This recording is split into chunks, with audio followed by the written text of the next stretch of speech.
My name is Stacy Eklund, and I wanted to share a tutorial on how to make a stitch library for your sewing machine. This is a really great project for somebody who is just starting to sew, or if you have recently upgraded your sewing machine and you want to get to know what its capabilities are. These are the supplies that you're going to need for the project. Woven fabric, I'm using a cotton duck, contrasting thread, interfacing, a rotary cutter or scissors, a ruler, and tailor's chalk or another fabric marking pen. The size that you cut your fabric to may be a little different depending on what you want to do with your stitch library when you're done. I'm going to hang these on my wall in 11 by 17 picture frames. So I wanted to make sure that I had a little extra room around all of the edges depending on which frames I purchased, and so I cut my rectangles to 12 inches by 16 inches. One in the cotton duck fabric and one in the interfacing. You'll have to decide what works best for you because your machine is going to be different than mine. Maybe I have a Janome Skyline S7 and it has approximately 240 different stitches. So I divided that by 8 and that comes out to be about 30 stitches per rectangle of fabric if I want to fit them in 8 rectangles. So then I had to decide, okay, how am I going to fit 30 different stitches on this one rectangle? And what I came up with was to put 10 lines, 10 horizontal lines coming down the fabric this way, and then dividing that into thirds so that each line would hold 3 stitches. So if you have 20 stitches, then you might be able to get away with just doing 2 rectangles of fabric and 10 stitches on each rectangle. If you have 500 stitches, then you might need to fit more lines on your fabric and more stitches from left to right. So again, this is just one of those things that you'll have to sit down, look at your manual, and figure out how you want to organize your own stitch library.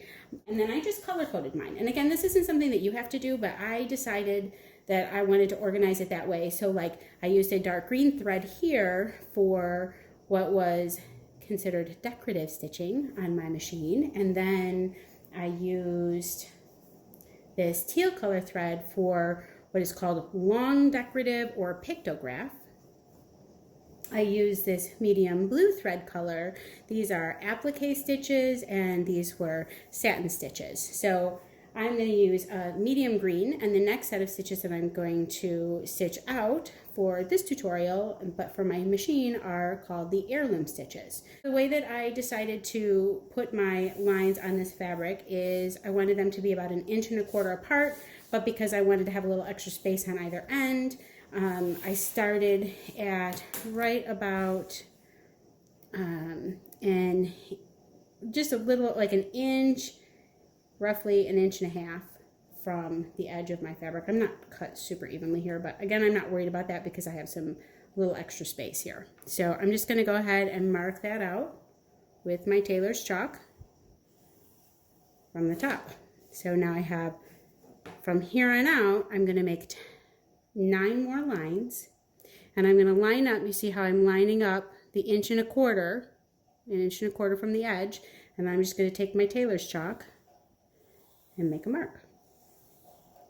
And I'm going to do that down until I have 10 lines. Okay, so now I have my 10 vertical lines marked out 1.25 inches apart on my fabric. It's time to mark out my fabric into thirds so that I know when to start and stop each line and change over to the next stitch. I'm going to line mine up. I decided to go just a little over 4. And if it's not exact, that's okay. And I'm just going to mark a little kind of crosshair here at each of my lines. And that tells me to stop one stitch and switch it over to the next one so that I can fit 3 different kinds of stitches along each line. All right, so I'm going to do the same thing on this side. Now that I have everything marked out for where I'm going to start and stop, I'm going to put some pins in here because I want to make sure that the interfacing does not shift away from my fabric. So I'm not many pins, but just a few. I'm just going to tuck a few throughout just to sort of keep things in place. And then once we've done that, we'll be able to go over to the sewing machine and start stitching. All right, so here we are at my sewing machine. I have a Skyline S7. I think I said that earlier. I really, really love this machine. I wanted to just flip this top door up here and you can see my quick reference. This is nice, but I think it'll be so much nicer. I've got this big blank wall above my sewing machines. It'll be so much nicer to be able to just look right up there and see what all of my options are.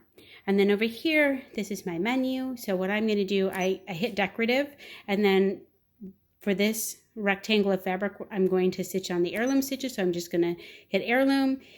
Each one of these, I want to stitch on this fabric for this library exactly as Janome has set them. So I'm not going to change any stitch lengths or any stitch widths or anything like that. Lower my presser foot. I'm going to hold on to my tail, and I'm going to go ahead with this number 1 heirloom stitch right up to this first little marking I have. Let's go ahead and do that.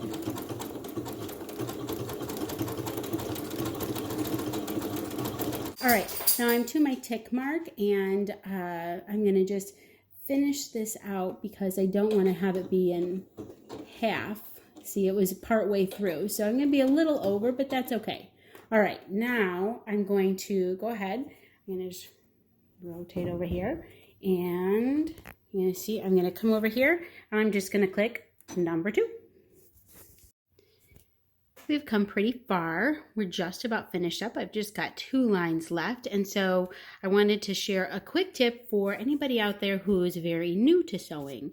As you can see, when you go to put this in the machine and we're stitching up these last few lines, the fabric doesn't really fit into the throat space anymore. So what we can do is just give it a little roll.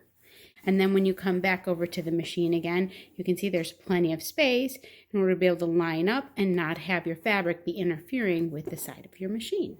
We've got all 28 decorative heirloom stitches on this rectangle of fabric, so this one's finished. The last thing to do is finish off this edge. It will unravel if we don't do something with it. I'm going to take the easy way out and use my serger. These are going in a frame. I don't care how they look. I just want to make sure that they don't unravel. And so what that serged edge is going to look like, as you can see there, like I said, it's kind of the easy way out. But if you don't have a serger, you could either do a really large zigzag. Some sewing machines have a false serged edge, so you could do that. Another option would be to place 2 together, right sides together, and seam around the edges, leaving, of course, an opening so that you can turn them right side out, and then your edges would be finished that way, and you'd have stitches on both sides. Don't do that if you're hanging on the wall, but it would be great if you're making a book. And then final option would be to use some kind of binding. You could either purchase binding from the fabric store, or you could make your own. So those would be some ways you can finish the edge. I'm going to take the easy route, but that's that. Then your stitch library will be done. I hope you enjoyed this video, and I really look forward to making some tutorials in the future. Thanks so much for watching.